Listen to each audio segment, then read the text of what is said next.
Ready පටන් වල කීයක් අපද කොහොමද කරන්නේ කියලා රකමන්න පුළුවන් තරම් බලමු සාමාන්‍යයෙන් විනාඩි 45 පැය විතර කතා කරන්න ඕන දේවල්. ඔයාලා මට මැසේජ් එකක් දාලා තිබ්බනේ ඊයේ පෙරේදරකින් අමාරුවේ වැඩි. මම ඩිස්කස් කරන්නම් මේ වැඩිපුර විස්තර ඕනේම ගොඩක් කියන්න. හරිද? ඒකට මම ටික වැඩිපුර කියන්න. right. පළවෙනි ප්‍රශ්න තියෙන්නේ quantum of gap. ඔයාලගේ මොනවාද මම කියුවේ පොත් දෙකක් ලියා ගන්න තිබුණේ. අද short note සහ මේ MCQ points එක අදාළ දේවල් ටික දාගන්න. quantum of පළමු quantum of තුනම n සමාන වල ඉලෙක්ට්‍රෝන එකකට වැඩි වීම වල පරමාණු තුන පැවතිය හැකියි කියලා කියනවා. ඒක මොකද කියන්නේ? ඒක හරි නේද? ඒ උදාහරණයක් විදිහට පරිවේගිකක් හරි ගන්නවා. quantum of තුනෙන් ඔක්කොම කියන්න පුළුවන් නම් හතරක් වුණා නැහැ නේද? උදාහරණයක් විදිහට මම ගන්නකොට මැග්නීසියම්. මැග්නීසියම් කියනවා අවසාන වෙන මේ මැග්නීසියම් ගේ හීලියම් එක කියලා ගන්නත් වැඩි ඇතට යන්න ඕනේ නැහැ. එයාගේ ඉලෙක්ට්‍රෝන දෙකක් තියෙනවා වෙන මේ කාක්ෂිකේ. එකයි ස්පින් කාක්ෂිකේ නේ. එතකොට මෙයාගේ මේ ඉලෙක්ට්‍රෝන එක කියලා මම දා ගන්නවා. මේ ඉලෙක්ට්‍රෝන එක දෙක කියලා දා ගන්නවා. එකේ ක්වොන්ටම් මොලිකියුලර් එක NLMS එකේ තියෙන n ප්‍රධාන ක්වොන්ටම් මොලිකියුලර් මොකද්ද? ඒක නේද? ඒ කියන්නේ ශක්ති මට්ටමනේ ඒක. මෙයාගේ කාක්ෂික හැඩය S කියන්නේ බිඳුව වෙන්න ඕන නේද? කාක්ෂික හැඩය බිඳුව. කියන්නේ S P T සහ F කියලා පාක්ෂික හැඩ හතරක් තියෙනවා. මෙයාගේ බිඳුව 1 2 3 වෙන්න ඕනේ එල්ලගෙන. මෙයාගේ එල්ලම් බිඳුව. මෙයා 1 මෙයා බිඳුව. ඊගාට තුන්වෙනියට තියෙන්නේ එල් ළගයක්. මේ M මේ N. මොකක්ද එල් එකට කියන්නේ? එල් වලින් කියන්නේ මෙන්න මේ කාක්ෂිකත් ආය බෙදලා තියෙනවා දිශානක කියලා જાතියකට නේද? ඒ කියන්නේ මොන දිශාවද ඉන්නේ කියන්නේ. එතකොට ML කියන එක නා පිටින්නේ ඍණේල් වල ඉඳන් ධනේල් දක්වා තියෙන සීළු භාගයක් කියලා තමයි කියන්නේ. එහෙනම් මේ එල්ට තියෙන ML ලාගිය මෙයාට තියෙන බිඳුව විතරයි. පීට තියෙනවා ඍණ 1 බිඳුව ධන 1 කියන තුන. මෙයාට තියෙනවා ඍණ 2 ඍණ 1 බිඳුව ධන 1 ධන 2. මෙයාට ඍණ 3 ඍණ 2 ඍණ 1 බිඳුව ධන 1 ධන 2 ධන 2. මෙයාට කියනවා මොනවා කියලා උපකාක්ෂික කියලා කියනවා නේද? මේ එතකොට මේ වගේ උපකාක්ෂිකේ උපරිම වශයෙන් ඉලෙක්ට්‍රෝන කීයක් තියාගන්න පුළුවන්ද? ඉලෙක්ට්‍රෝන දෙක ගන්න තමයි තියාගන්න පුළුවන්. නේද? එහෙනම් S ට උපරිම ඉලෙක්ට්‍රෝන කීයක් තියාගත්තද කියලා? දෙකක්. ඒ කියන්නේ මේ බිඳුව කියන එක නැහැ කියන එකද මේ අදහස් කරන්නේ? නැහැ. උඩින් තියෙන නම වාගේ තමයි. මොන දිශානුකීයද ඉන්නේ කියන එක තමයි මේ කියන්නේ. එතකොට මෙයාගේ ඉලක්කම් ගාවට තමයි දෙකෙන් ගුණ කරන්න ඕනේ නේද? එතකොට මෙයාගේ කීයද? 6ක්. මෙයාගේ 10ක්. මෙයාගේ 14ක්. ඒ විදිහට තමයි මෙයාගේ right. එහෙනම් මෙයාගේ ML ලැබෙනවා. ස්කාර්ශයේ දිශානතියක් කියන්න පුළුවන් අපිට. බෑනේ දිශානතියක් නැහැ කියලා තමයි අපිට හිතන්නේ. එයා බිඳුව. මෙයාටත් බිඳුව. දැන් බලන්නකෝ. පළවෙනි ක්වොන්ටම් මාර්ග තුනම සමාන වෙන ඉලෙක්ට්‍රෝන දෙකකට ඉන්න පුළුවන් බැරි පුළුවන් නේද? එහෙනම් එකම උපකාක්ෂිකයේ ඉඳවා නම් එයා පළවෙනි ක්වොන්ටම් මාර්ග තුන මොකද වෙන්න ඕන? සමාන වෙන්නම ඕන. මේක වෙනම කිව්ව වගක් නෙමෙයි දෙන්න පුළුවන්. අනිත් දෙන්න තමයි ධන භාගයක ඍණ භාගයේ වෙන්න පුළුවන්. උදේ ධන භාගය කියලා කියන්නේ මේකද? නෑ. මේකත් එහෙම මොකක්වත් අපිට කියන්න පුළුවන්ද? බෑ. කම දෙකක් වෙන්න පුළුවන්. ඒ නිසා මම මෙහෙම දානවා. මෙයා ධන භාගයේ හෝ ඍණ භාගය. මෙයා ධන භාගයේ හෝ මෙයා උඩින් ඍණ භාගය දානවා. අප වෙනසක් නෑ. මෙයා ධන භාගයේ හෝ මෙයා ඍණ භාගයේ වෙන්න ඕනේ. ඕනේ right. ඒක අපිට පොයින්ට් එක දාන්න. එකම උපකාක්ෂිකය.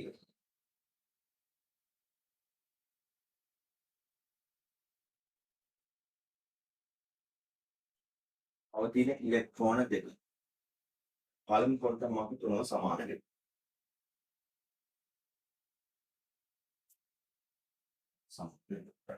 ඒක පොයින්ට් එකක් දාගන්න.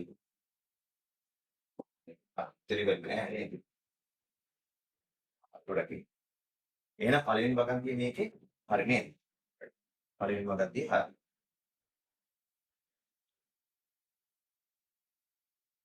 අපි ස්පෙෂල් ලීඩර් කියලා දාමු. දෙවෙනි වගන්තිය කියලා තියෙන්නේ පාක්ෂිකයේ හැඩය හා සම්බන්ධ ක්වොන්ටම් මාර්ගයේ ml වේග කියලා කියනවා. ml ද පාක්ෂිකයේ හැඩය හා සම්බන්ධ ක්වොන්ටම් මාර්ගය නෑ නේද? මම එයාලගේ ක්වොන්ටම් මාර්ග සෙට් එක දාලා එයාලගේ තේරුම ටිකක් විදිහට අපි ලියාගන්න. m l ml සහ ms. ප්‍රධාන ක්වොන්ටම් මාර්ගය තමයි මේක කියන්නේ. ප්‍රධාන මෙයාට උද්දීකංශ කෝණික ගම්මිතා කියලා කියනවා. කෝණික ගම්මිතා මෙයා ml කියන්නේ චුම්බක නේ. චුම්බක ms කියන්නේ භ්‍රමණ. මෙයාලගේ ඇත්ත තේරුම මොකක්ද? ප්‍රධාන ක්වොන්ටම් මාර්ගය කියන්නේ එයා ඉන්න ශක්ති මට්ටමේ. එයා ඉන්න ශක්ති මාර්ගය. ඊගාට L කියලා කියන්නේ පාක්ෂික හැඩය.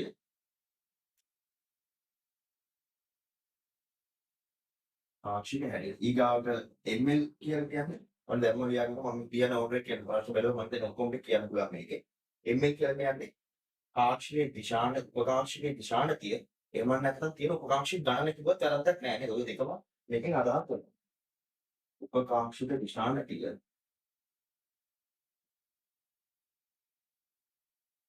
දිශානතිය එහෙම නැත්නම් උපපාක්ෂික ගණන.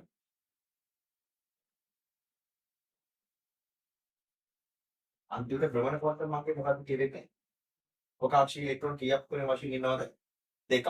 එයාගේ භ්‍රමණ දිශාව නේද? උපපාක්ෂිකයක ඇති ඉලෙක්ට්‍රෝනයේ භ්‍රමණ දිශාව.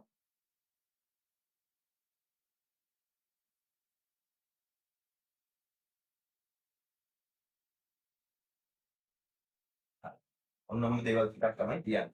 එහෙනම් කාක්ෂික හැඩය හා ඍජුවම සම්බන්ධ වෙන කෙනා තමයි අපෙන් අහලා තියෙන්නේ. ඒක ml කියන එක වැරදි නේද? එහෙනම් දෙවෙනි වගන්තිය තමයි වැරදි. පළවෙනි වගන්තිය හරි. ඊගාවට L අගය A වන එම කාක්ෂිකයට පැවතිය හැකි. L අගය A වන එම කාක්ෂික පැවතිය හැක්කේ 2A සංඛ්‍යාවකි.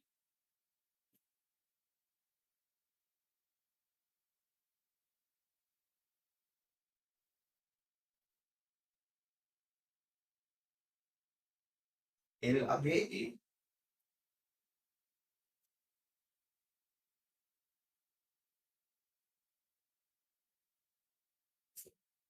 ඒකත් වැරදි ඇයි? ඒ කියන්නේ මොකක්ද? L අගය A කියලා කියන්නේ එනවා මෙයාගේ මේක නිකන් සිම්පල් n කියලා ඉඳන් අප්සාම කියන්නේ n වල. L එක n නම් එයාගේ කියන කාක්ෂික ගාන ඒ කියන්නේ මේ ml අගයන් ගාන 2යි කියලා මම කියන්න හදන්නේ. ඒ මම මේ කියන්න හදන්නේ. ඔයාලට වෙන දෙයක් දෙන්නේ නැහැ. රූපේ රූප ඒක ඔගේ මම හිතන්නේ මේකක් තමයි කියන්න හදන්නේ. L අගයේ සිම්පල් A වල. ඒ කියන්නේ අපි පුතේ කියනවා පළවෙනි ශක්ති මට්ටමේ තියෙන කාක්ෂික මොනවද? S විතරයි නේද? පළවෙනි ශක්ති මට්ටම හරියට. දෙවෙනි ශක්ති මට්ටමේ SOP තුන්වෙනි එකේ SPD හතරවෙනි එකේ SPD එකේ පළවෙනි එකේ කීයක් තිබ්බද? ඒකයි දෙකේ දෙකයි තුනේ තුන හතරේ හතරයි. n ගානක් තියෙනවා නම් කීයක් තියෙනවද? ශක්ති මට්ටම n එකේ n ගානක් තියෙන්න ඕන. හතරක් නෙවෙයි. ඒ කියන්නේ මෙතනින් එහාට SPDF කට පස්සේ දේවල් කියනවා. අපි කතා කරන්නේ නැහැ. එහෙම කියයි. මෙයා කියන්නේ දැන් එහෙම එකක් තමයි. ඒ සිම්පල් n කියන එක නම් භාවිත කරන්නේ. ඒක වෙනුවට L අගය සිම්පල් A කියලා හිතන්න කියලා කියනවා. මෙයාගේ L අගය සිම්පල් A වෙන වෙලාවක හරිද? L ගාන සිම්පල් A වෙන වෙලාවක එයාගේ කාක්ෂික තියෙන්න පුළුවන් 2යි ගාන. මෙතන තියෙන්න පුළුවන් 2යි ගාන. එහෙමද? නැහැ. මෙතන තියෙන ගාන කීයක්ද වෙන්නේ? මොකද මේක ඉන ගාන දුක් කියනවා. මෙයාගේ කාක්ෂික මෙයාගේ L සමානයි බිඳුවට 1යි. L සමානයි 1ට 3යි. 2ට 5යි. 3ට 7යි. එහෙනම් පිට තියෙනවා මේ වැදගත් දෙයක්. L කාක්ෂිකයක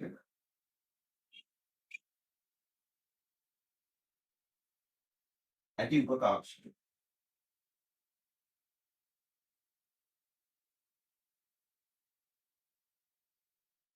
කොහොමද අපි කියන්න පුළුවන්?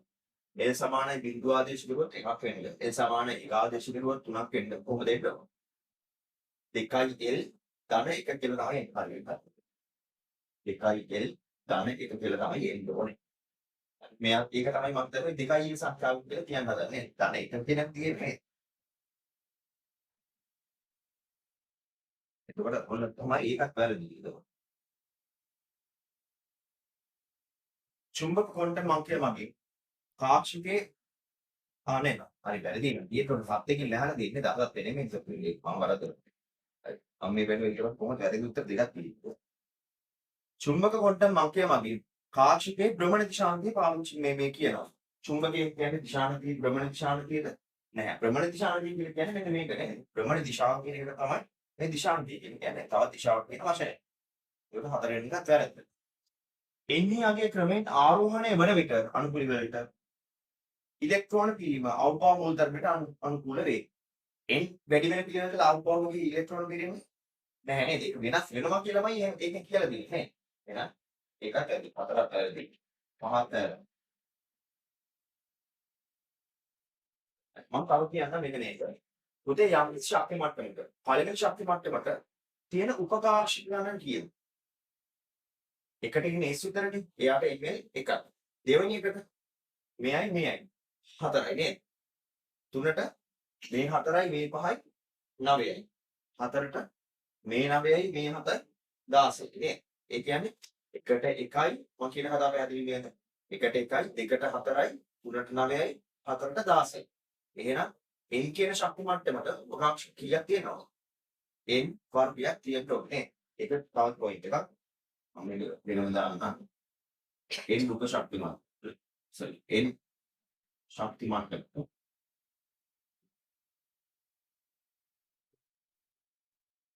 උපකාක්ෂ. දැන් n වෙන්නේ ඒවා තියෙනවා n වර්ගයක්. ඒ වගේ පුතේ n ශක්ති මට්ටමක උපරිම ඉලෙක්ට්‍රෝන ගන්න කියනකොට උපරිම ඉලෙක්ට්‍රෝන ගන්න තියෙනවා. එක කාක්ෂිකයක උපරිම ඉලෙක්ට්‍රෝන කීයක් තියෙනවද? දෙකක්. එහෙනම් කාක්ෂික n වර්ගයක් තියෙනවා නම් කොච්චරක් තියෙනවද? 2යි n වර්ගයක් තියෙන්න ඕනේ.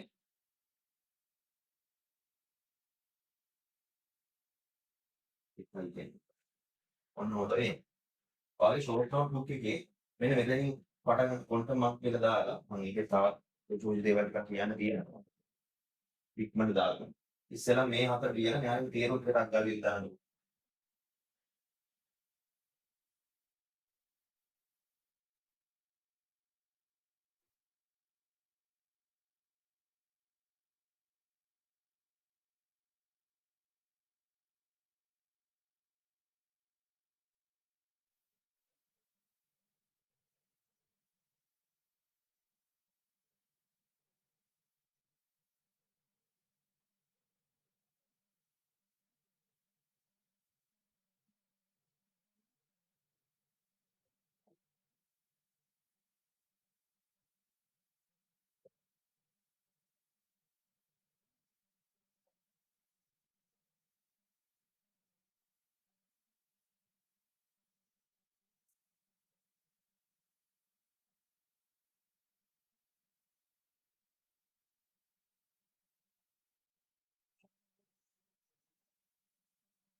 වෙන වෙන බලන්න. කුජිලා කියනනේ.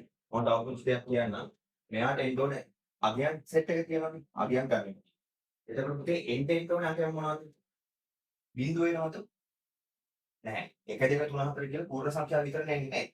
එහෙනම් මම මොනවා මේව දාන්න. n කියලා කියන්නේ 1 2 3 මේ වෙන T එකට නම් එයා යනවාද? අනන්තයටම යනවා. හරිද? එයා නවතින්නේ නැහැ. අනන්තයට යනවා. ඒ කියන්නේ n කියලා කියන්නේ ධන නිකිල කියලා තමයි අපි කියන්නේ. නේද? මෙයා වෙන්නේ මෙන්න මේ. ඊගාට L කියලා කියනවා කොහොමද ගන්න ඕනේ? n ස්පේස් එකක් ඊට වඩා අඩු වෙන්න ඕනේ හැමතිස්සෙම නේද?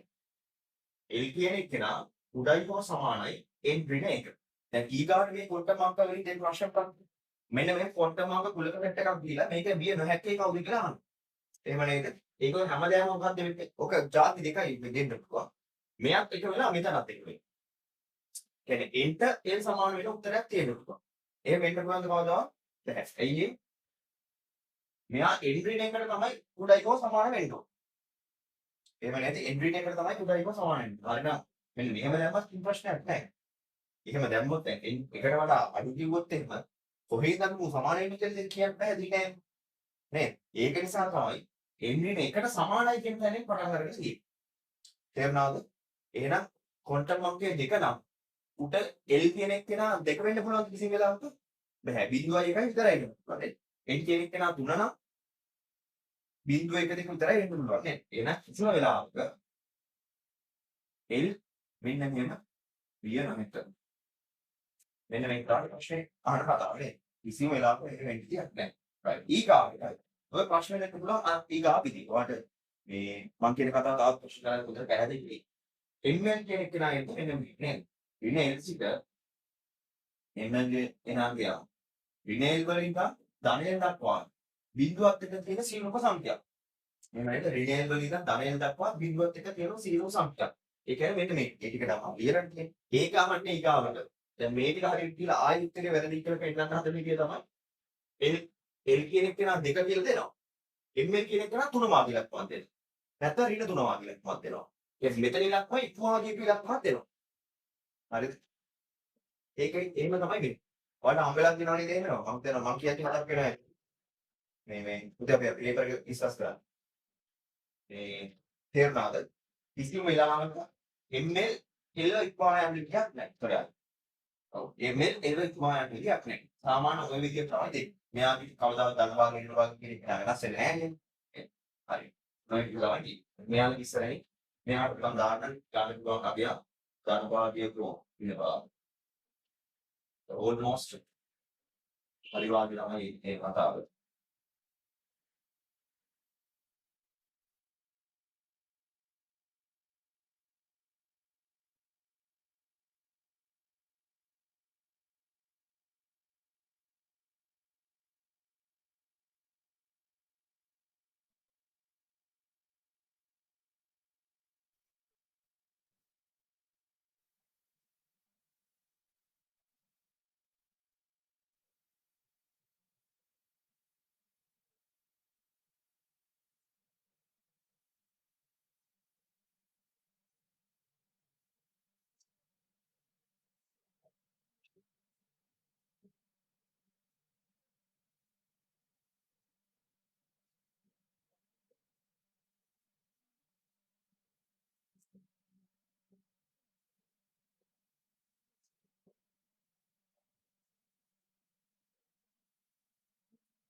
අපි ඉවර බලන්න පුළුවන් නේද?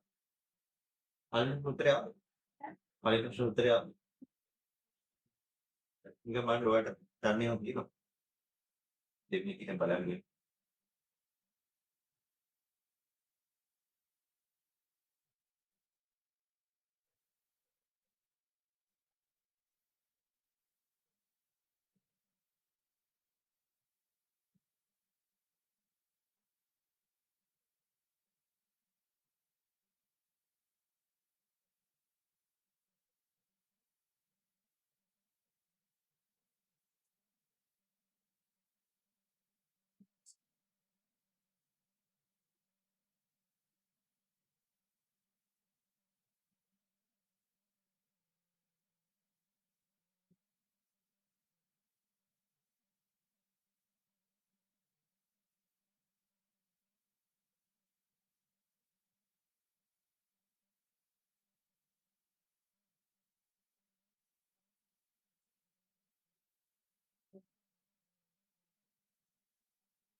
රූපේ නැහැ.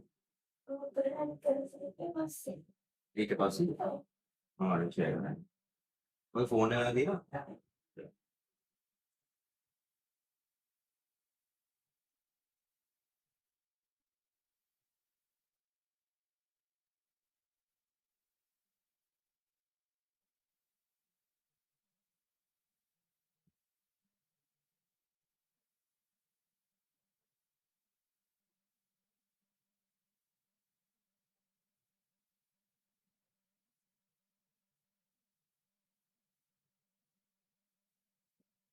මේක ඉවරද? රයිට්. අපි යන් ඊගා ප්‍රශ්නෙට. මේක ඔක්කොම ෂෝට් නෝට්ස් වල මම දන්නේ. ඊකට අහන ප්‍රශ්න කිව්වා අපිට ලොකු දෙයක් කරන්න බෑ ඊගා පේපර් එක කිව්වා. ඇල්ෆා බීටා ගාමා කියන ගැන තමයි අහලා තියෙන්නේ ඊට. ඒත් අපි ෂෝට් නෝට් එක දාගෙන යනවා. මුල් පේපර් එකේ කියන්න තියෙන දේවල් ටික ඔක්කොම තියාගෙන යනවා. ඊට පස්සේ කියන්න දෙයක් නැහැ.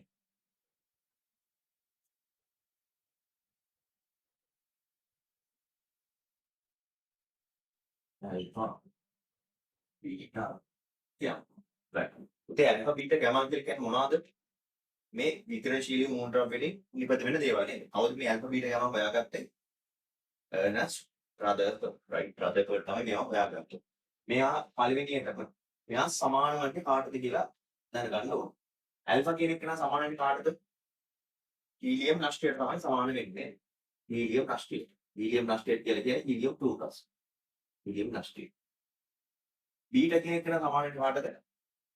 ඉලෙක්ට්‍රෝන එකට. ඉලෙක්ට්‍රෝන එක කියන්නේ ඉලෙක්ට්‍රෝන එක සමාන වෙනවා කියන දේ ඉලෙක්ට්‍රෝන එකම නෙවෙයි. ඉලෙක්ට්‍රෝන එක වාදී ගති ලක්ෂණ ටිකක් තමයි කියන්නේ. ගාමා කියලා කියන්නේ විද්‍යුත් චුම්බක තරංගයක්. විද්‍යුත් චුම්බක තරංග.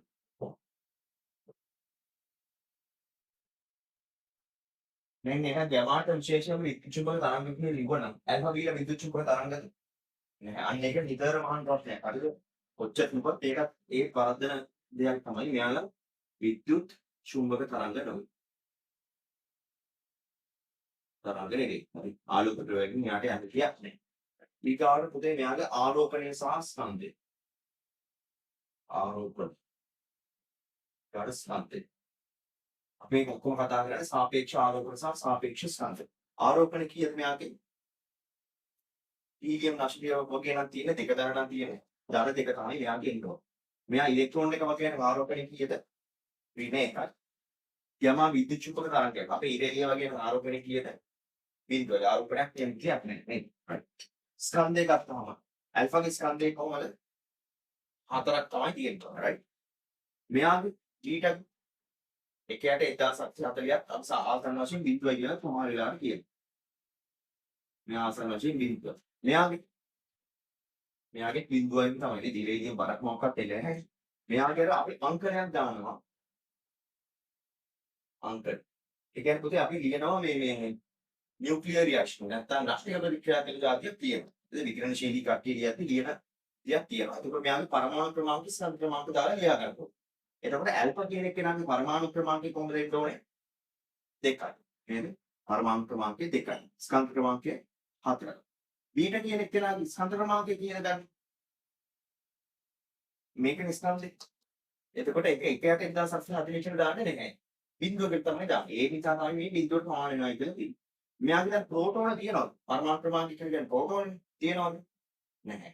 හැබැයි මෙයාගේ ආරෝපණය ඍණ එකයි. ඒක අපිට උමනයි. ඒ නිසා මෙයාට දාන්න මෙහෙම ඍණ එක කියලා දාන්න. ඒ වුණාද? මේක හොඳට මම ලියාගෙන ඉන්න ඕන. යමාට එතකොට මොකක්වත් නැහැ. බිඳුව මෙහෙම තමයි තියෙන්නේ නේද? right. ඊගාටව දැනගන්න ඕනේ මෙයාගේ වේග. වේගය අඩුම කෙනා කවුද වැඩිම කෙනා කවුද කියන දේ දැනගන්න ඕනේ. ඉස්සෙල්ලා මෙයාගේ බලන්න. මෙයාගේ වේගයෙන් කරත් විද්‍යුත් චුම්බක තරංගයක් නම් ආලෝකයේ ප්‍රවේගය නේද? c.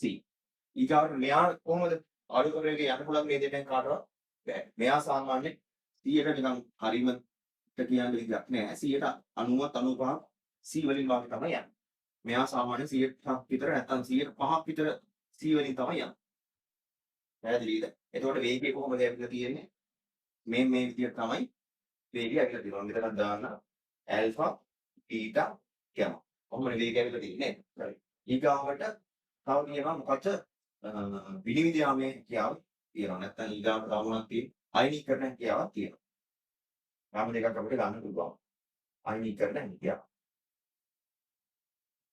උදේ අයනීකරණ හැකියාව වැඩි වෙනවා. එයාගේ ආරෝපණය වැඩි වෙන්නේ. සරලව ඒකට අදාළ කන්ඩිෂන් එකක් මම කියන්නම්. අයනීකරණ හැකියාව වැඩි වෙන ආරෝපණය වැඩි වෙනවා. එහෙනම් ආරෝපණය වැඩිම කෙනා කවුද? ඇල්ෆා. ඊගාවට බීටා. කියන්නේ ධනදරකද කියන කතාව නෙමෙයි මේ කියන්නේ විශාලත්වය. යමාගේ බිඳුවක් නැති එක. එම් කෙනෙකුගේ අයනීකරණ හැකියාවක් නැද්ද? නැත්තේ නැහැ තියෙනවා. එයා ගිහිල්ලා වත්තලා අයියෙන් වැදිලා එයාට අයනීකරණය කරන්න පුළුවන් නේද? එහෙනම් මෙයාගේ පිළිවෙලම මම ලියන්නම්. යමාගේ තමයි අඩුම ඊගාවට බීටාගේ අවසානට වැඩිම ඇල්ෆා. මෙහෙම තමයි ඒක තියෙන්නේ. පැහැදිලිද? ඊගාවට අනිත් එක penetration power නැත්නම් විනිවිද යාමේ හැකියාව.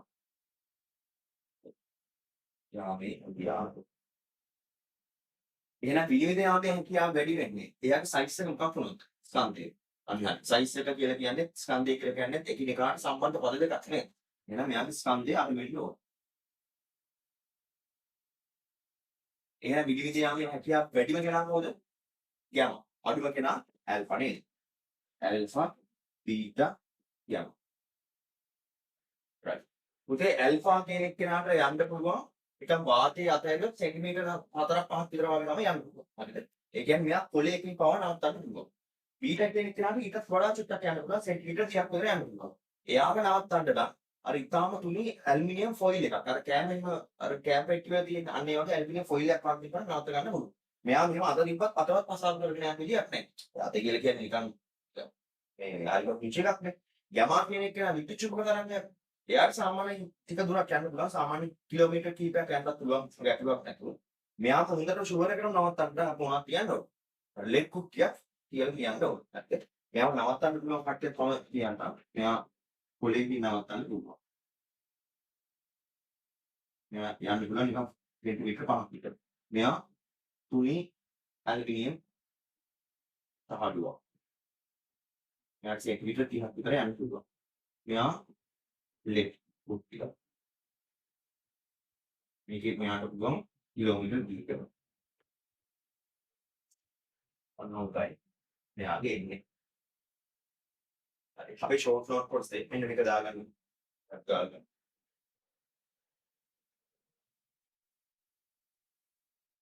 මීට අමතරව තව පුංචි උමනා වෙන දේවල් ටිකක් තියෙනවා. ඒකේ ප්‍රශ්න වලක් තියෙනවා.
මම මෙතනම කියන්නම්.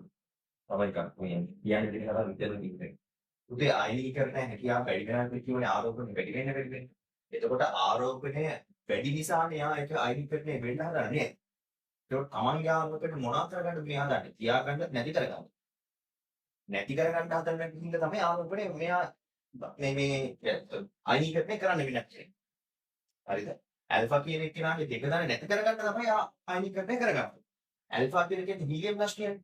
එයා ඉලෙක්ට්‍රෝන දෙකක් ගත්තොත් කවුරුවටවත් වෙන්නේ. හීලියම් බවට පත් වෙන්න ඕනද නැද්ද? තේරුණාද? එහෙනම් අයනීකරණය කරන්න යන්නේ දෙට යන්න. තේරුණාද? එහෙනම් මෙයාගේ මෙහෙම වගන්තියක් තිබුණා. වාතයේදී ඇල්ෆා අංශු හීලියම් නෂ්ට හීලියම් පරමාණු බවට පත් වෙනකොට කතාව හරිද නැද්ද? හරි නේද? වාතය කියලා කියන්නේ මේ දෙකේ පහන යන යද්දිකෝ අයනීකරණය කරනවට අක්කල්. පහයි විතරයි යන්න පුළුවන්. කියන්නේ ඒ තරම් දීපු අයනීකරණය කරනවා. එතකොට හොඳට ඒක වෙන පොයින්ට් එකක් විදිහට දාන්න. වාතයේදී ඇල්ෆා අංශු වාතය අයනීකරණය කියලා දාන්න නේද?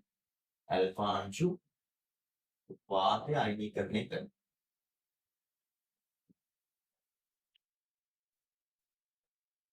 හීලියම් පරමාණු බවට පත් කරන.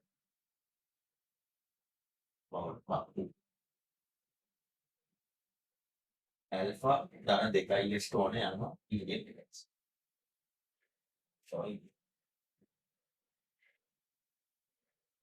ඇටටිය කොහොමද චාර්ජ් තියෙන්නේ කරන්නේ?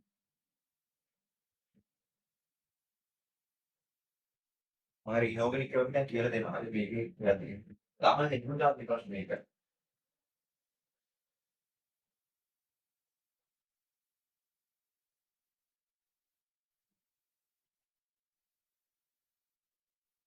මාසෙට දැනෙන වැඩ කරන්න පුළුවන්. රයිට් මේක හරියද? රයිට් අපි ආන්සර්ස් තාම කල්ලේ නැහැ. ඇල්මිනියම් ඇල්මිනියම් නෙමෙයි. ඊට උඩ එකට පළවෙනි එක. මොකද අසත්‍ය කියලා අහනවා.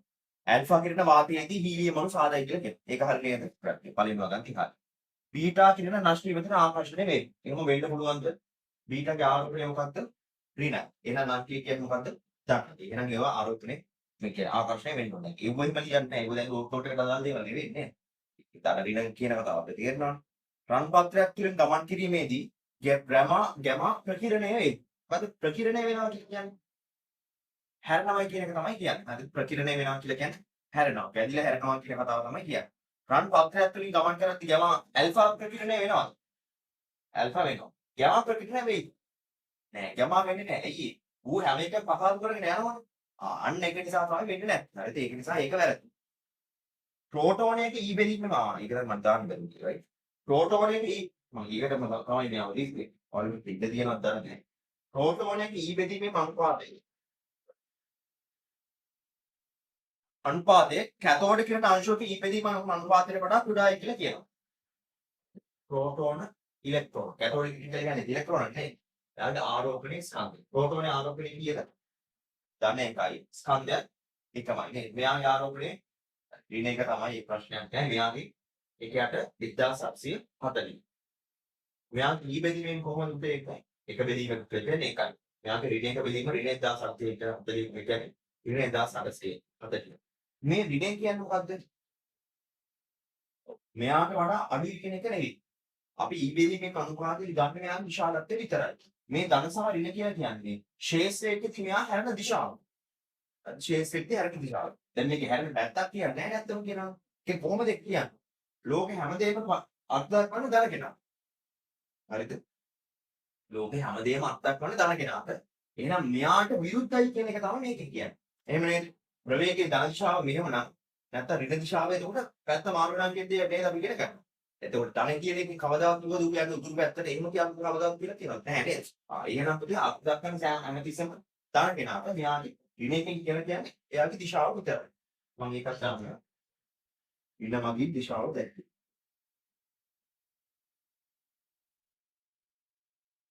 මට කියන්න ඊ බෙදීමෙන් අනුපාතය වැඩි වෙන්න වැඩි වෙන්න.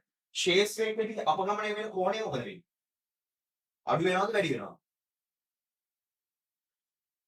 වැඩි වෙනවා. ඒක හොඳට මම යාගෙන ඉන්න ඕන. right?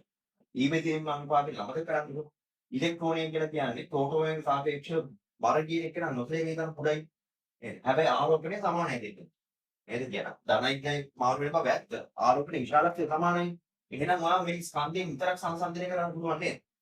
එකම જાතිය බලයක් දෙනවා නම් චුම්බක ක්ෂේත්‍රයෙන් හරි විද්‍යුත් ක්ෂේත්‍රයෙන් හරි. දෙන බලයේ ප්‍රතාවල තියෙන ක්ෂේත්‍රය මත වෙන්න එපා නේද? එතකොට බර අඩු වෙනා මොකද වෙන්න ඕන? ළඟ නැමෙන්න ඕන නැද්ද? එහෙනම් වැඩි කර හැරෙන්න ඕන කවුද? මෙන්න මේ ඉලෙක්ට්‍රෝන එක. හරි පැහැදිලිද? මේවා පර්ෆෙක්ට්ලි මතක තියෙන්න ඕනේ. E බෙදීමේ අනුපාතය සමානුපාතික වෙනවා ක්ෂේත්‍රයකදී අනුගමන කොහොමද?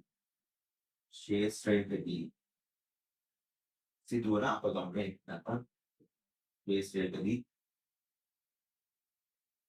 අපගමන කොහොමද? මම පුංචි උපයකුත් මේ පැත්තෙන් අලින්නවා. විද්‍යුත් ක්ෂේත්‍රයක් අපි නම් ක්‍රියාසාධාරණ කියලා. මේ පැත්තෙන් එනවා ඇල්ෆා බීටා කියන දෙන්නම එනවා. ඔව්. එතකොට ඇල්ෆා කියන එක නම් මොන පැත්තද හැරෙන්න ඕනේ? ධනද ඍණද? ඇල්ෆා මොන ආරෝපිතයිද? ධන ආරෝපිතයි. එහෙනම් එයා මොන පැත්තටද හැරෙන්න ඕනේ? ඍණ පැත්තට හැරෙන්න. බීටා හැරෙන්න ඕනේ මොන පැත්තටද? ධන පැත්තට. එතකොට බර අඩු වෙනා කවුද? ඉලෙක්ට්‍රෝන එක. එහෙනම් උට යන්න බෑ. හරිම වේගයෙන් හැරෙන්න ඕනේ නේද? එහෙම නේද? බීටා කියන්නේ මේ එයාගේ 1740 ගුණයක් කී වෙදි මේ වැඩි මෙයාගේ රිලේ එක අමතක කරලා අපි කියන්නේ නේද? මෙයාගේ වාගේ 1740 ගුණයක් වැඩි. එහෙනම් ඊ වෙදි මේ ගානට කොහොම හැරෙන්න ඕන? මෙයා හැරෙනවා ගුණයක් මෙයා හැරෙන්න ඕන. 1740 ගුණයක් හැරෙන්න ඕන නේද? පැහැදිලිද? මොකෝ එහෙනම් එක ළඟ නැවෙනවා. ධන පැත්ත. මෙන්න ඉලෙක්ට්‍රෝන එක හැරෙන්න ඕන. එතකොට ඇල්ෆා කියන එක නම් මේ චුට්ටක් දුවිලා තමයි ඇල්ෆා හැරෙන්නේ. පැහැදිලිද? යමා කෙනෙක් ආවම මොකද වෙන්නේ? එයා හැරියද? නෑ. එයා තනි කෙලින්ම යනවා නේ. අර කීවේ මතාන්තර සියුම් දේවල් ගානු තමයි කියලා කියන්නේ. මේක තමයි පැහැදිලිද? අපි ෂෝට් නෝට් බුක් එකේ දාගෙන බලන්න. මුල් කාලේ ඔය ටික පළවෙනි ටේබල් එකේ විතර ටිකක් පෙළාවරක් කියන ඉලක්ක වල මේ 9 කියව මේ වගේ වල කිසි ප්‍රශ්නයක් අහන්නේ නැහැ.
මම ඇත්තටම කියන්න මේ ඇල්ෆා කියලා මාක් කරලා මේ ප්‍රෝටෝන් එක කියන්නේ හිතුවේ නේද?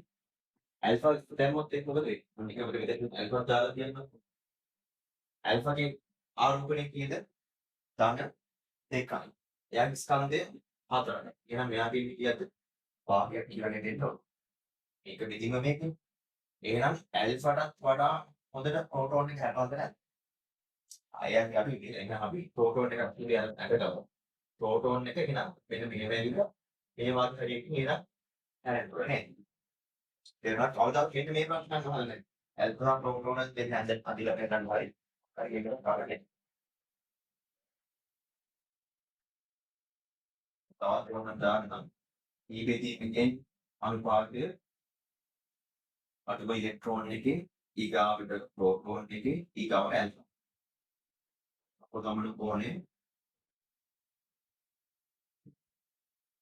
අපගමන කෝණයක් ඉලෙක්ට්‍රෝන එකේ නැහැ. සත්‍යමාන කරන්නේ ඇල්ෆා. එහේ අපගමන කෝණයක් අඩු වෙන ඇල්ෆාගේ ඊගාවට ප්‍රෝටෝන් එකේ වැඩි ඉලෙක්ට්‍රෝන. අපගමන කෝණය කියන මොකක්ද කියන දේවල් තේරෙනව නේද? යන්න හදපාර මේක තමයි අපගමන කෝණය. කොච්චර හැරුණාද කියන එක තමයි ඒ ඊට අපට දාන්න. පැහැදිලි නිසා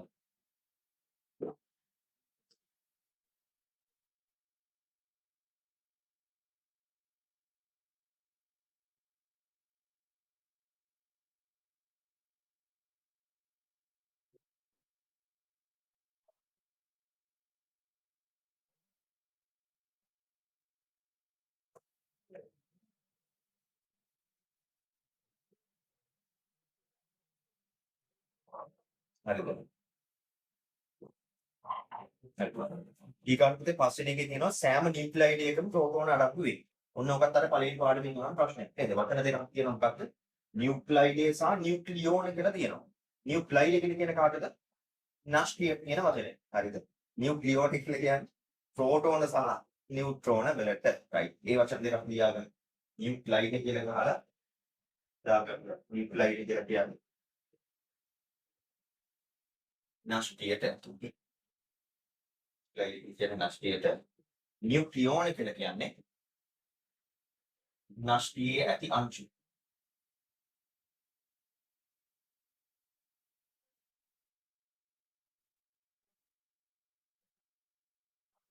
නියුක්ලියෝන කියන්නේ නෂ්ටියේ ඇති අංශු. කියන්නේ ප්‍රෝටෝන සහ නියුට්‍රෝන. ප්‍රෝටෝන සහ නියුට්‍රෝන.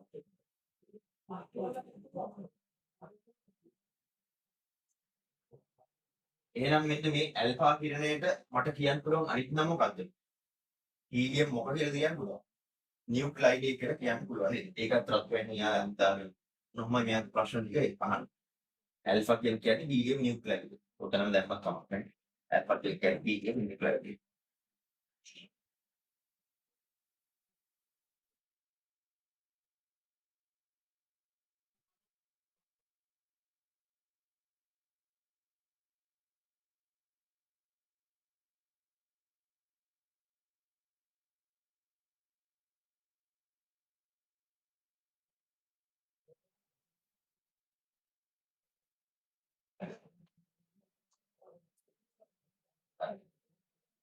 මේක අවසාන වගක් කියලා තියෙන්නේ මොකද්ද? සෑම නියුක්ලයිඩ් එකක ප්‍රෝටෝන අඩංගු වෙයි කියලා කියනවා. කියන්නේ සෑම නෂ්ටියම ප්‍රෝටෝන තියෙනවා. තියෙනවද නැද්ද? ඒක අනිවාර්යයෙන් තියෙනවනේ. හැබැයි හැම නෂ්ටියකම නියුට්‍රෝන තියෙනවා. නෑ නේද? කාගෙත් නැත්නම් හයිඩ්‍රජන් එක නැහැ නේද? ඕක තමයි මෙයාගේ අහන ප්‍රශ්න. ওই වචන පාවිච්චි කරලා අහන එක ප්‍රශ්නේ. මම ඒක බෝඩ් එකේ ලියන්න මට අවශ්‍ය නම් ලියාගන්න. ඔය විතරක්. දාගෙන එතකොට ඒක එන උත්තරයෙන් ගත්තේ 3නේ. දෙවෙනි ග්‍රේඩ් 3.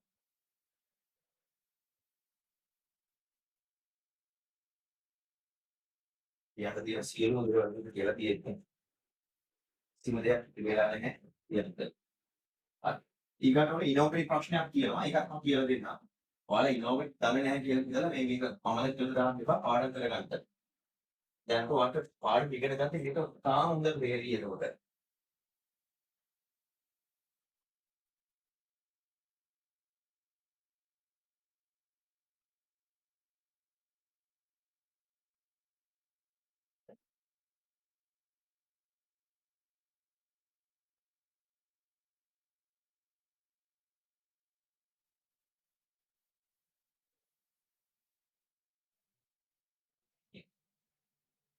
ඇලුමිනියම් සම්බන්ධ රසායනය ගැන තමයි තියෙනවා. ඇලුමිනියම් අත්අදාළ සියලුම දේවල් කියන්නේ නැහැ කෙමිස්ට්‍රි වල තියෙන. මෙන්න මෙතෙන්ට මේ වගක් ටික ගැන චුට්ටක් පැහැදිලි කරන්න. මේ දේවල් ගොඩක් චාතු වල දන්න දේවල්. පළවෙනි වගක් තියෙන්නේ මොකක්ද?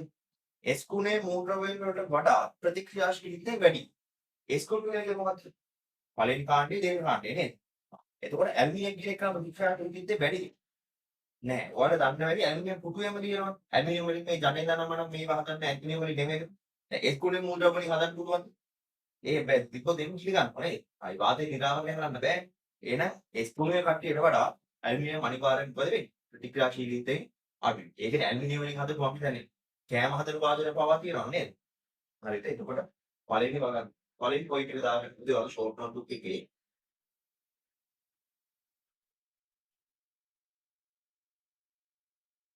S කොනේ මූලද්‍රව්‍ය වලට වඩා S කොනේ මූලද්‍රව්‍ය වලට වඩා ඔයා ඉනෝ එක් පාඩම් වලට හදාගත්තා. හොඳට. හොඳට. මොනවාද කොළ ගොඩක් විතර අලුත් දෙන්නේ. හොඳයි කිව්වා. මට ඔක කියන්න විදියක් කල්පනා කරලා ඉතින් ඒක හොඳයි.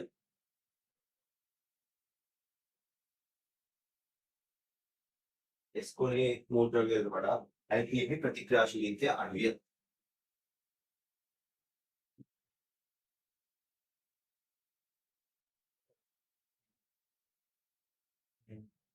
මම ෆෝන් එකේ charge එක මම ටික කරලා charge එක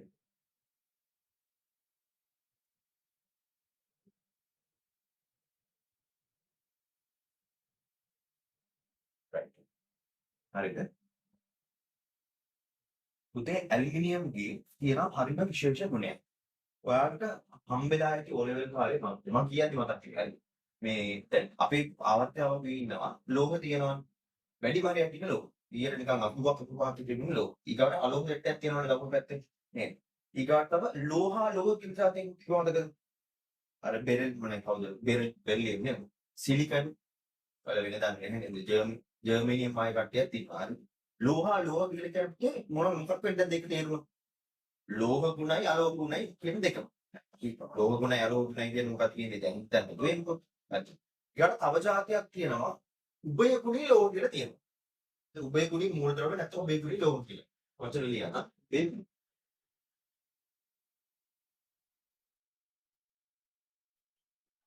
මම දන්නවා දැන් ඔයාලට ප්‍රූව් එකක් නැතුව යයි මේක කියද්දි හැබැයි ප්‍රශ්න වලදී බලද්දි තේරෙවට මෙව තමයි අහන්නේ. හරි. උභය ගුණී. උභය ජීවය කියන්නේ මොකක්ද ඒකට තේරුම? ගොඩයි වතුරේ දෙකේම ඉන්නවා. ආද ඉන්න දෙයක් නැහැ. ඉතින් අවුල් තියෙන එකනේ. ඒතකොට උඹ ඉන්න පුළුවන් හැම දෙයක්ම ඉන්නවා නේද? උඹේ කුණී කියලා කියන්නේ තේ වගේ තමයි. උඹේ කුණී කියලා කියන්නේ මෙයාලට කියනවා ආම්ලික ගුණ සහ වාෂ්පික ගුණ. ආම්ලික ගුණ සහ වාෂ්පික ගුණ කියන දෙකක් තියෙනවා.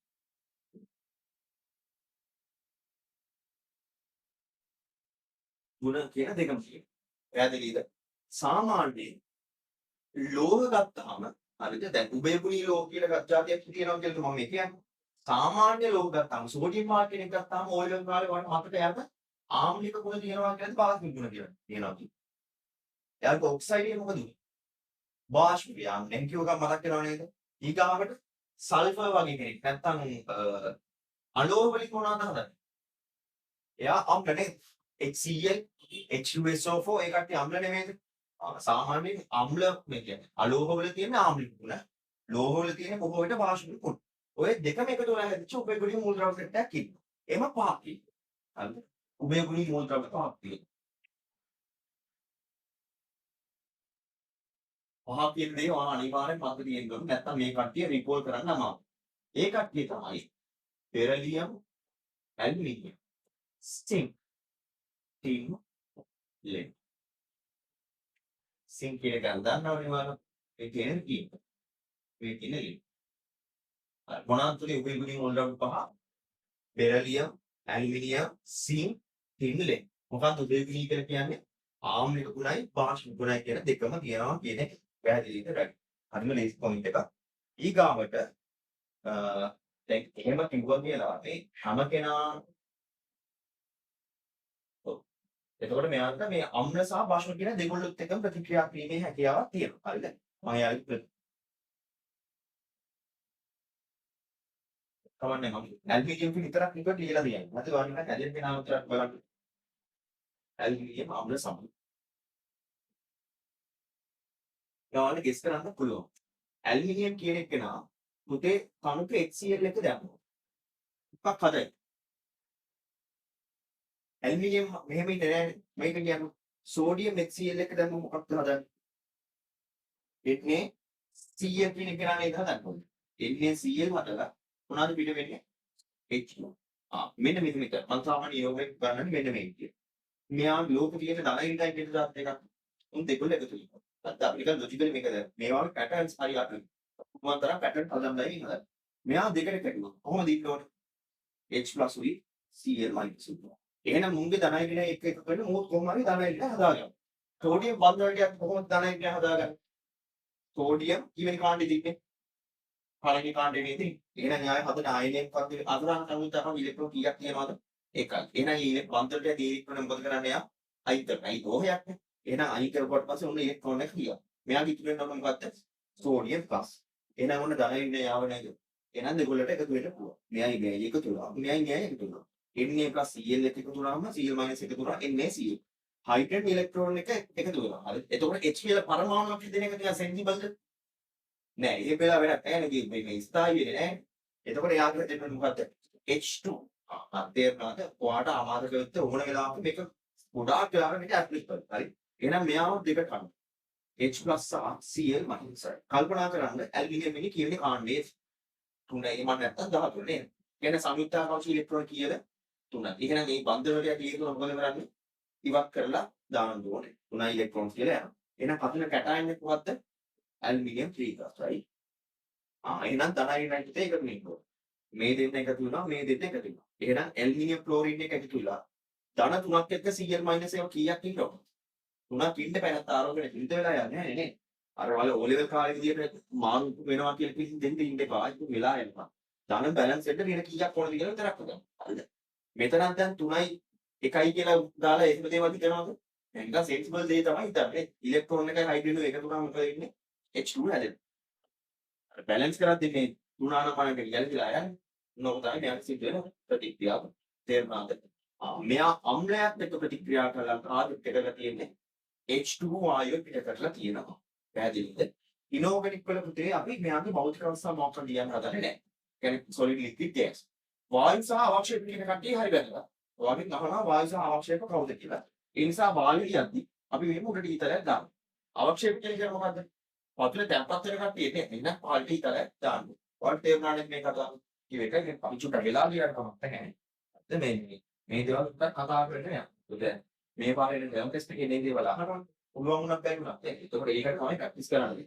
ඒක හොඳට වෙලාව තියෙනවා. හොඳට 5ක් වෙලා ප්‍රැක්ටිස් කරමු. ඔන්න ඇල්මිනියම් මේ කතාවත් හරි. ඊගාවට මෙයා වශමත් එක්ක ප්‍රතික්‍රියා කරුවොත් එහෙම මොන මාර්ගය නැති කියලා මම කියන්නම්.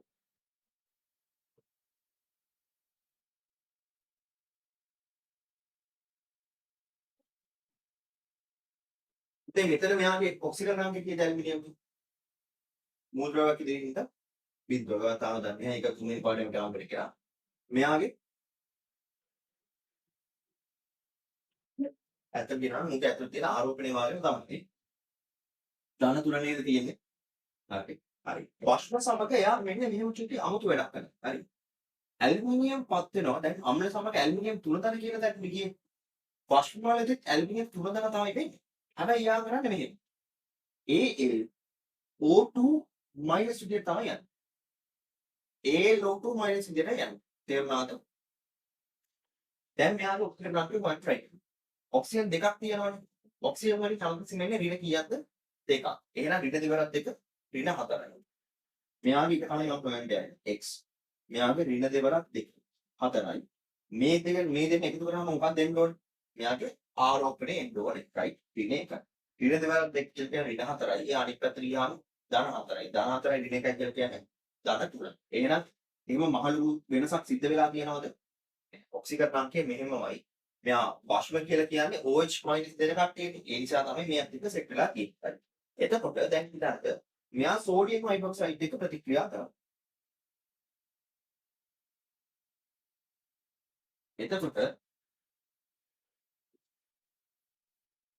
නේද?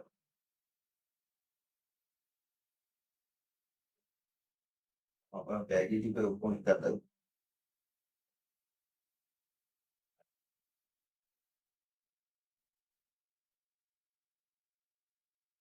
මේ එතකොට මෙයාගෙන් හැදෙන පුතේ හැදෙන ඇනයන් එක මොකක්ද? ඇල්මිනියම් අමතක කරන්නකෝ මෙයා OH minus එක ප්‍රතික්‍රියා කරුවොත් එහෙම හයිඩ්‍රොක්සයිඩ් එක ප්‍රතික්‍රියා කරුවොත් AlO2 minus කියලා හැදෙන්න බෑ නේද? තේරුණාද? AlO2 minus. දැන් ඊට අමතරව මෙයාගේ සෝඩියම් ප්ලස් කියලා කැටයන්යක් තියෙනවනේ.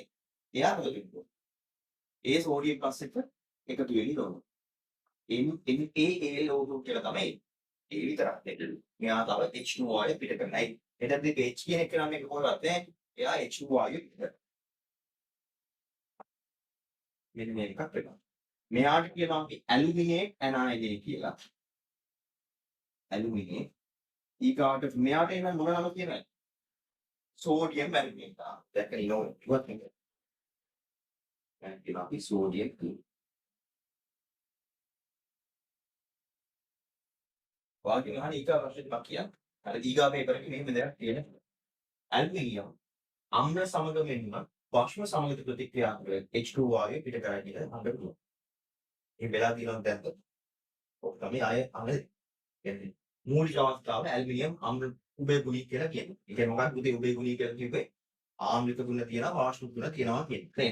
එතකොට උභය ගුණ මූලද්‍රව්‍ය කීයක් තියෙනවද? පහ. Beryllium, aluminium, sync, tin, lead. එතකොට ඇලුමිනියම් අම්ල සමග ප්‍රතික්‍රියා කරලා මොකක්ද හදන්නේ? AlCl3 එක්ක H2 පස්ව සම ප්‍රතික්‍රියා කරුවොත් AlO2 එක H2 සෝඩියම් කියන එක නෑනේ කවුරුත් එක්ක ප්‍රතික්‍රියා කරපු විදිහ. Sodium hydroxide. පොටෑසියම් හයිඩ්‍රොක්සයිඩ් එක ප්‍රතික්‍රියා කරා නම් AlO2. එහෙම නේද එන්න ඕනේ. ඒ වගේම මෙන්න මෙයාට අපි පොදුවේ කියනවා අපේ ලවණයක් කියලා. එහෙම නේද? එමත් කියවේ AlCl3 NaCl කියන එක කරන්නේ කියලා කියන්නේ. ලවණය. සෝඩියම් HCl ප්‍රතික්‍රියා කරාම මොනවද දෙන්නේ? NaCl2H2 නේද? එහෙනම් NaCl ට ලවණයක් කියනවා නම් මුටක් කියන්න ඕනේ පොදු නම නේද? ලවණයක් කියලා තමයි කියන්නේ. හරි ඒ බලන්න තාම ఈ ලෝකේ මොකක්වත්ම දන්නේ නැහැ. ඒකට ඒ දේවල් තේරුම් ගන්න පුළුවන්. මෙයාත් ඒක ලවණයක්. ඔන්න මොන දෙයක් තමයි කියන්නේ. මේ දේවල් අමතක වෙනවනේ. මේ අපි ලියා ගන්න පටන් ගමු තෝත්‍රි ඇලුමිනියම් කියලා දාලා උදේ ගුණය කියලා කියලා මෙන්න මෙතෙන්ට එන්න.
හෙලෝ.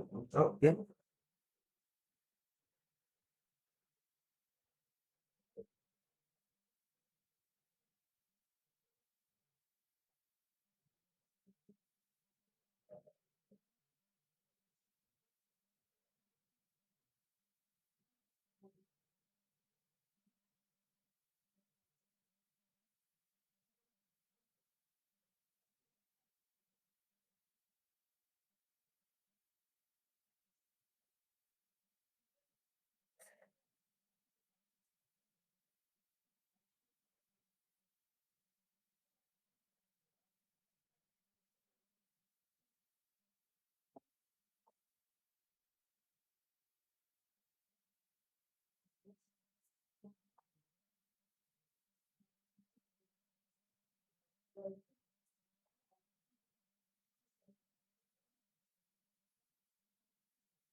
හරි මේ සෙට් එක හරියද? හරි. අර පුංචි දෙයක් කියන්න උභය ප්‍රෝටික් කියලා වචනයක් තියෙනවා. ඒකේ තේරුමක් කියන්න මම ලොකුවට ඒකෙන් කියලා දෙන්න. උදේ උභය ප්‍රෝටික කියලා කියන්නේ උභය කියලා කියන්නේ දෙකක් කරන්න පුළුවන් කියන එක නේ. හරි. ප්‍රෝටික කියලා කියන්නේ මේ ප්‍රෝටෝන. හරි. උභය ප්‍රෝටික කියලා කියන්නේ ප්‍රෝටෝන. කියන්නේ යාට ප්‍රෝටෝන ලබා දෙන්නත් පුළුවන්. ප්‍රෝටෝන ආපහු ගන්න. ප්‍රතිග්‍රහණය කරනවා කියලා තමයි කියන්නේ. එයාට දෙන්නත් පුළුවන් ගන්නත් පුළුවන්.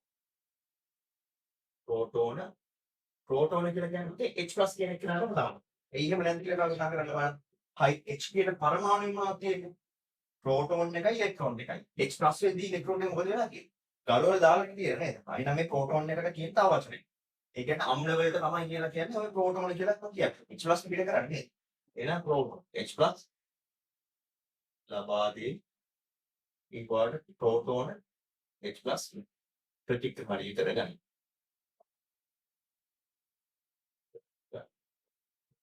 සාමාන්‍යයෙන් H+ එන්නේ ලබා දෙනවා කියන්නේ අම්ල භස්ම කියන දෙකම ගුණාංග දෙකම තියෙනවා කියන එක තමයි කියන්නේ. හැබැයි මේකම නෙමෙයි.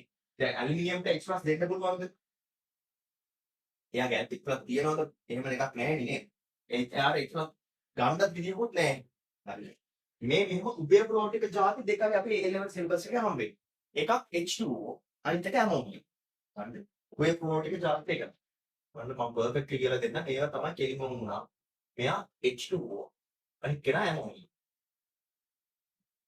එතකොට මෙන්න මෙන්න H2O කියන එකේනා H+ ලබා දුන්නොත් මෙයාගේ ඉතුරු වෙන කවුද? OH- නේ. මම කොට ප්‍රතික්‍රියා කියන්නේ ඔයාලට පෙන්නන්න විතරයි හදන්නේ. මෙන්න උභය ප්‍රෝටික මෙයා ප්‍රෝටෝන ලබා දීලා තියෙනවද නැද්ද? මෙයාට H+ ලබා ගන්නත් පුළුවන්. මෙයා ලබා ගත්තොත් පුතේ එයාගෙන් හැදෙනවා H3O+ කියලා එකක්. H3O+ කියලා එකක්. එතකොට මෙයාට මේ ගති ලක්ෂණ දෙකම පෙන්වන්න පුළුවන්. හරි. මේ ජලයේ තියෙන එක. ඊගොඩ ඇමෝනියාට ඔය විදිහට කරන්න පුළුවන්. NH3. එයා එළියට දුන්නාම H+ දුන්නාම පුතේ ඉතුරු වෙන්න ඕනේ NH2- කියලා. හරි මම මෙයාලා ලොකුට ප්‍රතික්‍රියා කියන්නේ නැහැ. ඔයාලා වුණා Google එකේ ගිහලා නැත්නම් chat GPT පොඩක් ගහලා බලන්න. මෙයාට කියනවා මේ හරි. මෙයා ගත්තට පස්සේ මෙයා H+ ලබා ගත්තොත් කොහොම කෙනෙක් හදන්නේ? NH4+. ඒක නම් ඔයාලා හොඳට පුරුදුනේ නේද? NH4+. මේ දෙන්න තමයි උභය ප්‍රෝටික දෙන්නෙකුට අපිට ඉන්නේ. වෙන කවුරුවත්ම නැහැ. තේරුණාද? හරි. උභය ප්‍රෝටික කියලා කියනකොට දෙන්නයි ඉන්නේ මේක දාගෙන ගුණාංග දාලා දෙන්න ප්‍රතික්‍රියා දෙකක් දාගන්න. ඔයාලා මේ ටික දානවා කියන්නේ මේ පාර ලියන කට්ටියටත් වඩා හැරෙන දැනුමක් ඔයාලට තියෙනවා.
Hello. ඔව්. ඕකේ.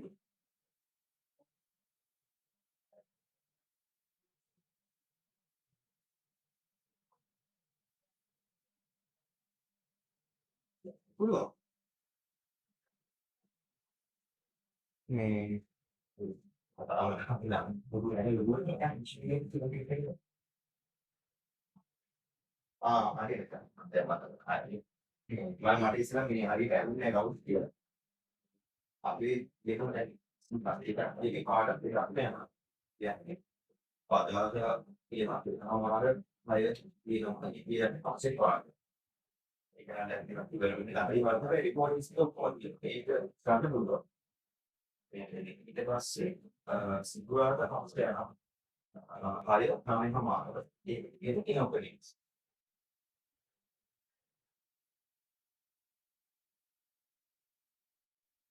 නෑ කිසිම ප්‍රශ්නයක් නැහැ. දැන් ඉංග්‍රීසි පන්ති කුසියාරියක් කරුවේ කියනවා.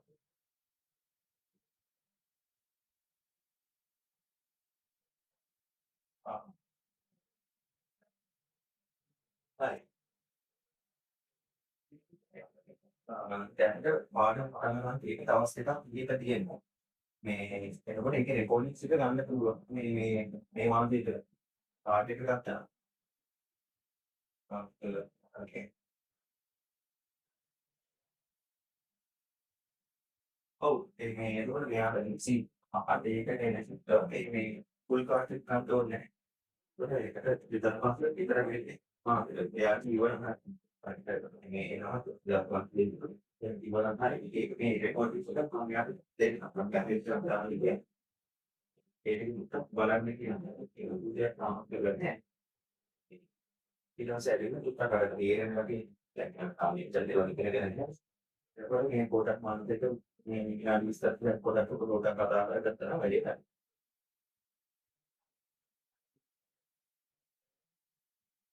ඔව් ඒක තමයි මම කරන්නේ.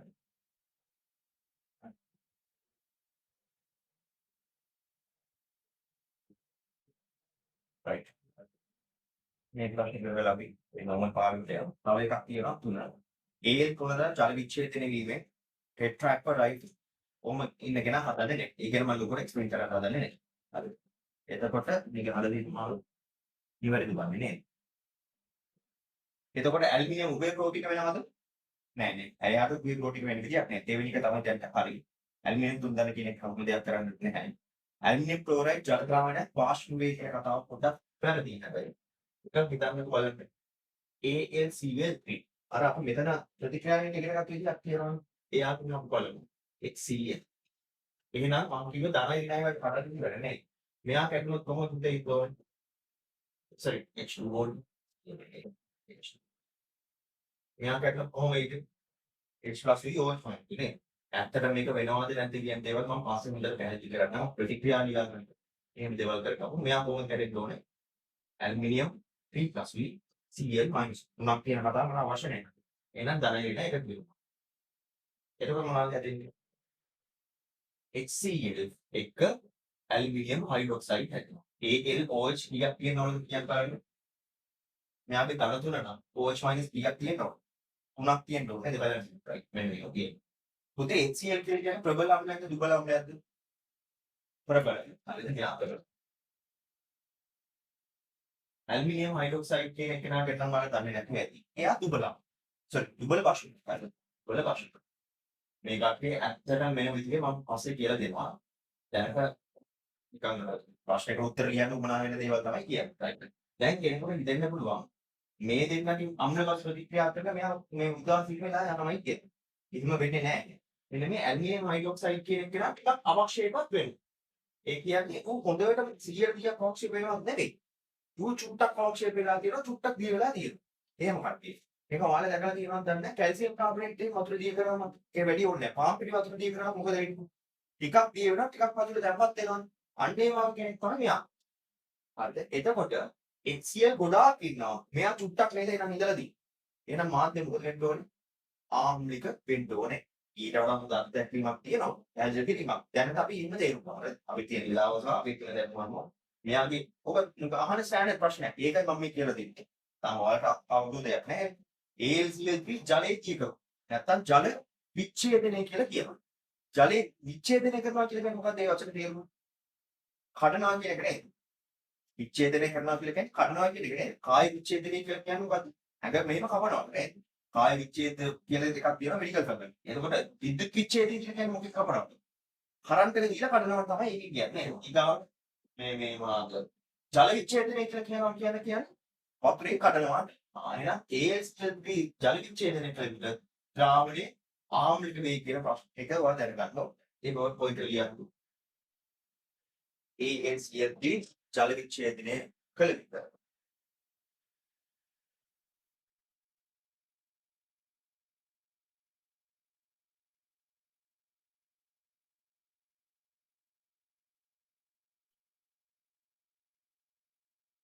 ද්‍රාවණය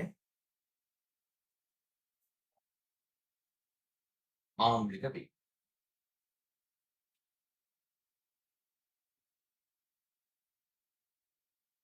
හරි. දැන් ප්‍රතික්‍රියාවක් කියලා ගන්න. තව එකක් කරමු මම මේ බැලු දැන් දැක්කේ මේ පස්සේ එක ඉන්ටර්නෙට් එකක් තියෙන ඒ නිසා ඒක පොඩ්ඩක් අග්‍රාල අප් කරලා දාමු.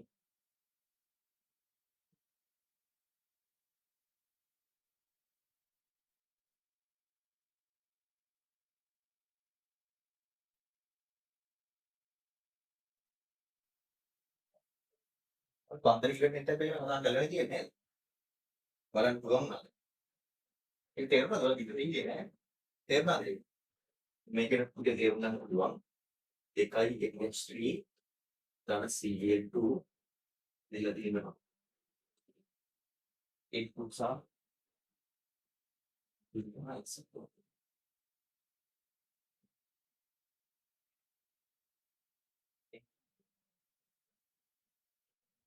ඒක කරගන්න. දත්තරික දැක්කද? අනේ බන්දරයකට එන්ටල් එක කිව්වම මම කිව්වා මොකද්ද ප්‍රතික්‍රියාව ලියා ගන්න. හැබැයි කරන්න වඩා හොඳ දේ මොකද්ද? ඒ බන්දර පොඩ්ඩක් පේන විදිහට ඇඳගන්න. එක තරම් අමන මොකක්ද තෝරන්නේ. එතකොට මෙයාගේ ඉන්නේ N H H H එතනින් දෙකක් ඉන්නවා. Cl Cl එතනින් තුනක් ඉන්නවා. මෙයාගෙන් ඇදලා තියෙන N2 ත්‍රිත්ව බන්ධනයක් තියෙනවා. මෙයාගෙන් HCl. එහෙම මේ මෙහෙම හයක් ඉන්නවා. right. එහෙනම් මෙයාට වෙනම සමීකරණයක් තියෙනවා මෙයාව හදාගන්න. ඩෙල්ටා x θ කියලා කෙනෙක් තියෙනවා නම් සිග්මා අපි කොහොමද කරන්නේ පුතේ? කාගෙත්ද කවුරු අඩු කරන්න ඕනේ? ඉස්සෙල්ලා කඩලා ඉන්න ඕනේ හදන්න නේද? එහෙනම් කැඩුණු බන්ධන වලින් කැඩුණු බන්ධන වලින් හැදුණු බන්ධන අඩු කරන්න ඕනේ. හැදුණු බන්ධන. එහෙනම් මම එක ලියර දාන්න කැඩිලා තියෙන මොනවද? NH බන්ධන කැඩිලා තියෙනවා නේද? NH3 එකක NH බන්ධන කීයක් තියෙනවද? 3ක් තියෙනවා. එහෙම සෙට් කීයක් කැඩලාද? දෙකක්. එහෙනම් ටෝටල් එක කීයක් කැඩලාද? 6ක් කැඩෙන්න ඕනේ නේද? NH ඒවා 6ක් කැඩලා තියෙනවා. අර H T T කියලා හරිනම් දාන්න ඕනේ. ඒක කමක් නැහැ. අපි ලේසියට මෙහෙම දාගමු දැන්. Cl Cl බන්ධන කීයක් කැඩලාද ඔක්කොම? 3ක් කැඩලා තියෙන්න ඕනේ. 3යි Cl Cl. ඊගාට මේ ටික එකතු වෙන්න ඕනේ. හැදිලා තියෙනවා නයිට්‍රේට් නයිට්‍රේට් ත්‍රිත්ව බන්ධන එකක්. ඊගාවට තව හැදිලා තියෙනවා HCl බන්ධන 6. මෙන්න මේවා තමයි තියෙන්නේ. ඒ NH ඉලක්කම් කීයද? 388යි නේද? එහෙනම් 388 ගුණ කිරීම හරි. Cl Cl කේ 242යි 242 ගුණ කිරීම. ඊගාවට එකෙන් අඩු කරන්න ඕනේ. ත්‍රිත්ව බන්ධන කීයද? 940 නේ. 944 ධන 6 වතාවක් 530 හරි. මේක සුළුකමක් කීයද? ඉන්න 400 කිලෝ ජූල් මවුලෙක කියන හොඳයි. පේනවා මේ ඉන්ටර්නෙට් වාට මෙන්න කිසි කරගත්තොත් හරිම අපරාධනේ. ඇත්තම දෙයක් නෙනේ. ඒක කරන්නත් ගන්න ඉතරයි මේ. හරිද? මේ ඇත්තට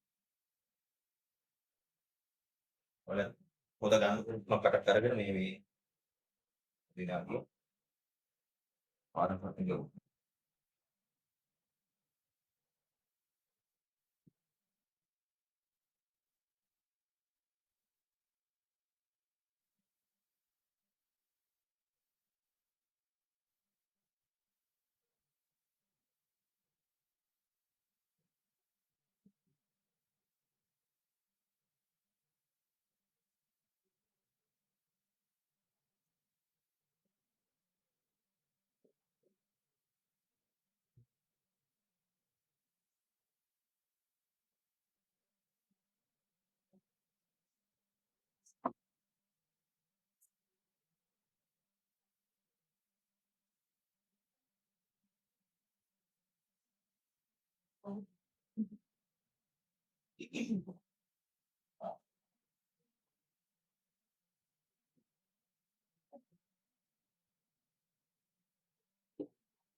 රයිට්.